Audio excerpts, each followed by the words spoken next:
Au départ de Turfan, 413 km de spécial attendent les rescapés de la Transorientale. Au programme, le passage de la dépression de Turfan à moins 154 mètres et 25 km de franchissement de dunes, avant de rejoindre le bivouac de Hamish avec une température ambiante de plus de 40 degrés.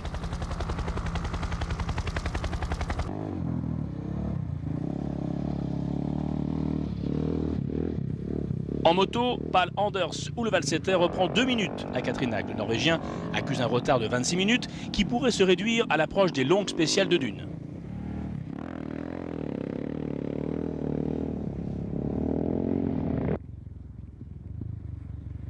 Une étape difficile pour les motards, témoignage de la seule féminine en course, Patricia Watson-Miller, 21e au général sur les 46 pilotes classés. It was difficult, but it's just so hot. You can't drink enough. Après 3 temps scratch, François Delecourt a connu une journée galère. Problème technique, passage de dune difficile. Au final, 1h30 de perdu sur Monterdé, ambiance à l'arrivée. C'est des soucis qui sont d'ordre totalement mécanique, hein, qui ne sont pas inhérents à nous-mêmes. À partir du moment où, quand on est parti ce matin, on avait quand même une journée de repos pour contrôler la voiture et on avait les vérins qui ne marchaient pas. On a crevé très tôt. Le problème, c'est que le vérin ne marchant pas pour lever la voiture, on a perdu une demi-heure pour changer le pneu. Et ma première dune, j'ai perdu du temps. Et encore une fois, on n'avait pas le vérin pour nous sortir de là. Donc ça a été un petit peu à l'ancienne avec l'appel et machin, on a perdu un moment de temps.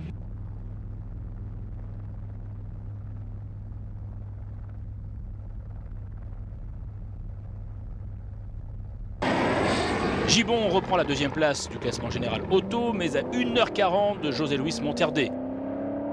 L'Espagnol n'a pas ménagé ses efforts, il signe la victoire du jour et conforte sa place de leader de la Transorientale.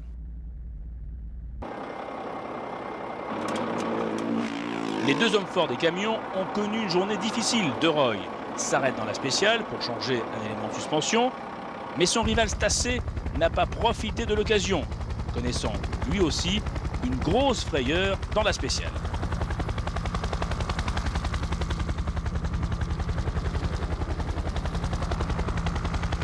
Finalement, le Hollandais De Rooij avec son Iveco renforce sa position en tête des camions avec pratiquement 1 heure d'avance sur le man de Stassé.